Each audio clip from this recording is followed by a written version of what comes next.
الموهبه وحدها ما كافياش في كره القدم، حتى الا زدنا العمل المتواصل ما غاديش نوصلوا لشي نتيجه كبيره في غياب واحد العامل مهم الا هو الانضباط. فهذا الاخير كيخليك تحظى بثقه المدربين والجمهور، كيخليك محط احترام من كل زملائك، شي اللي كينعكس ايجابيا على المسيره الكرويه ديالك.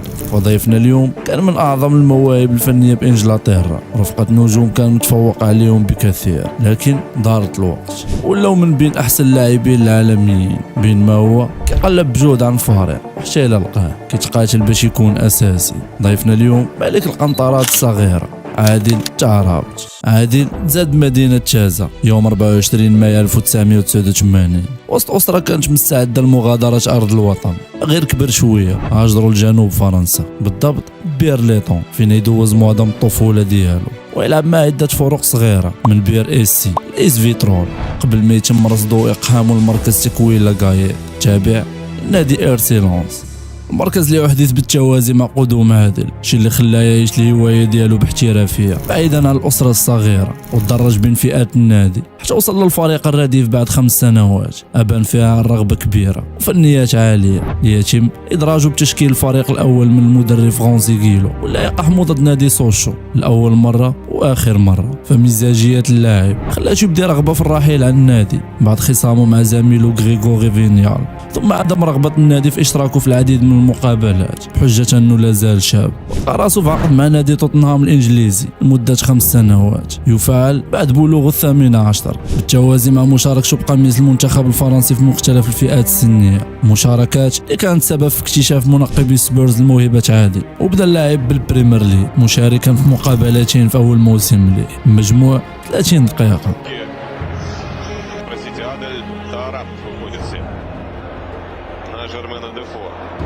Тому удалось пробросить мяч между ног. И удар! Очень хороший удар, кстати говоря, вот того самого Тарапта, вышедшего.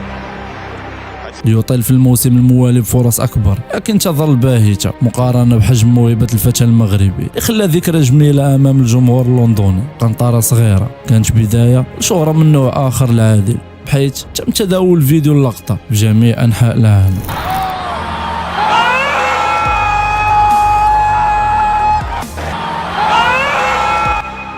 بعد موسمين ونصف قرر إعارة التعرابط النادي بالدرجة الثانية لعله ينضج ويولي أكثر فعالية، والنادي كان كوينك بارك رينجرز، نادي اللي جماهيره ما كانوش عارفين أنه هذا الشاب غادي يخلي أثر كبير في قلوبهم. الحب اللي استقبل به عادل من جماهير النادي ما تعطاش باش يردوا لهم في أولى المقابلات، وأصبحت الهتافات تسمع بعد كل مثالية للكرة.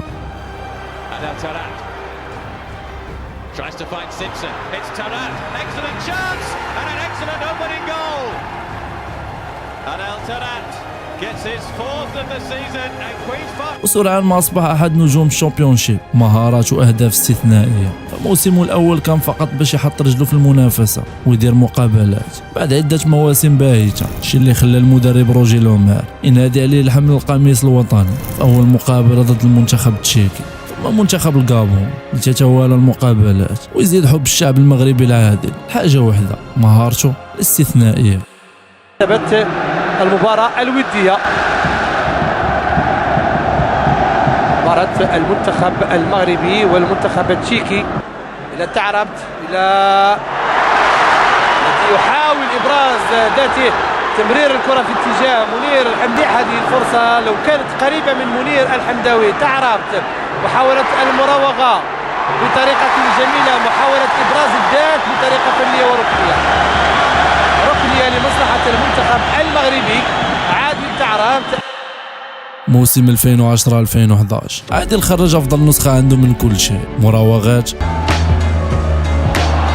أهداف وأسيستات.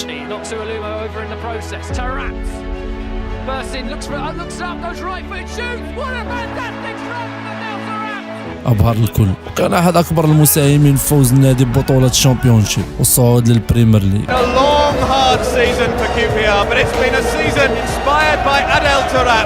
فطبيعي أنه يفوز بجائزة أفضل لاعب بالسنة وأفضل ممرر، موسم اللي طلعوا فيه أسهم النجم المغربي في سوق الانتقالات، بحيث ولا مطمع لكل النوادي داخل انجلترا وخارجها. لاعب اللي دخل الجمهور في حالات من العشق والاعجاب، خلاتهم يخرجوا أغنية باسمه كيتغنوا بها في كل مقابلة. عادل شحال ما هضرتي عليه ما تقدرش توصف أداؤه في ذلك الموسم.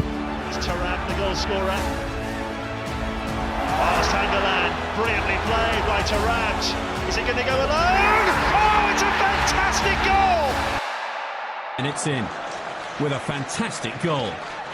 Adel Taarabt with a mesmerising display of skill, pace and touch before perfectly placing the ball past Andy Lonergan.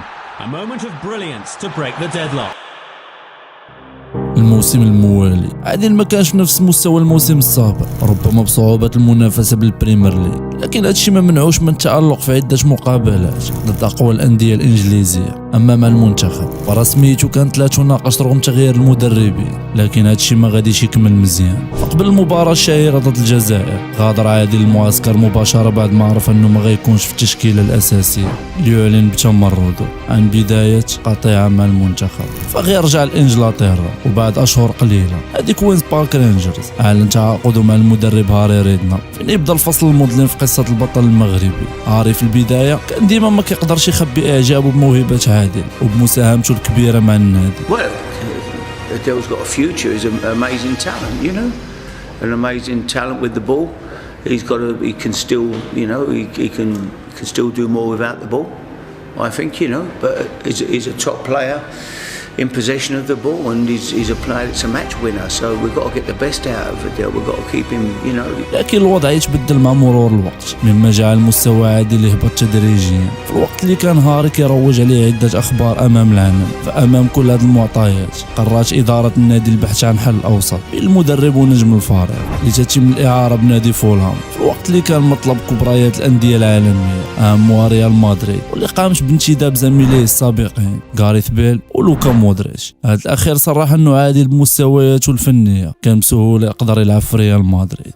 بدا الموسم مع فولهام لكن ما دارش شي ضجة كبيرة، داز كلاعب عادي كيلعب ماتش وماتش لا، فسال نصف الموسم بهدف واحد. Even bedacht. En we zijn weer terug bij Taarabt. Taarabt. En het staat meteen 0-1. 10 minuten voor rust.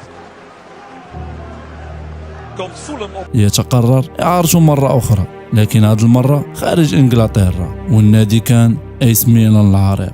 الدوري الإيطالي كان فرصة لعادل باش يرجع للتألق ديالو، خاصة أنه كان محط إعجاب وثقة من المدرب كلورانس سيدورف. دخل في أول مقابلة ضد نادي نابولي وقدم راسو الجمهور الميلان.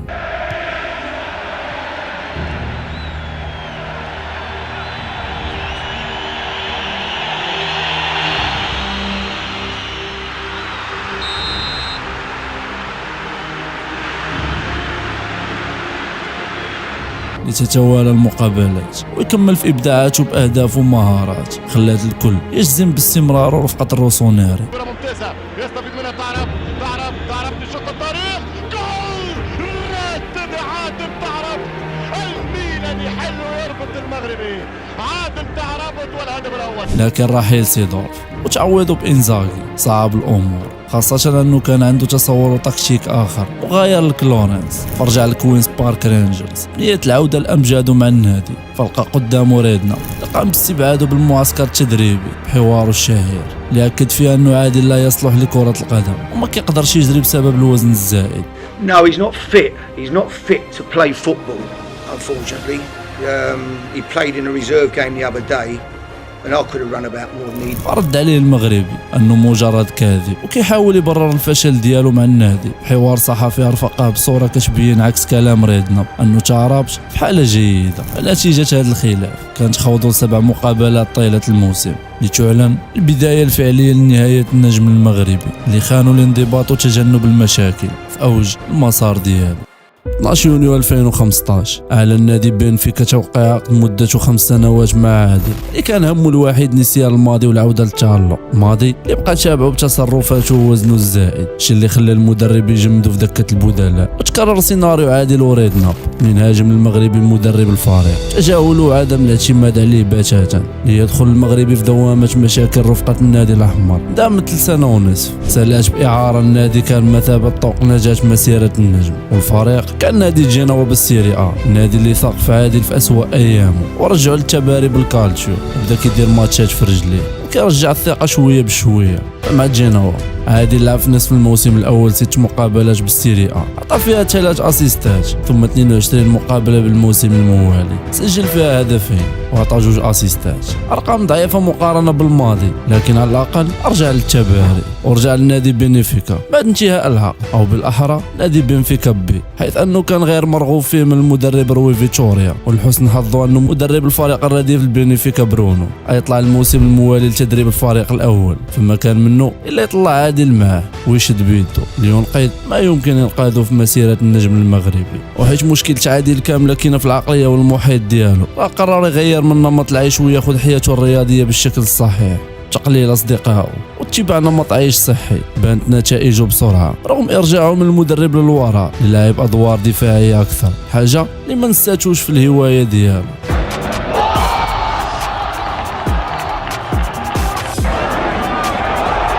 فاز رفقة بنفيكا بالبطولة والسوبر، وأصبح مع مرور الوقت واحد من ركائز الفريق المحبوبين من جماهير النادي. وأكثر من هادشي غيتحل قدامه باب المنتخب المغربي مرة أخرى بعد ما نادى عليه البوسني وحيد هاليلوزيتش، واللي شاف فيه نضج كروي ورغبة كبيرة في تعويض كل ما فات.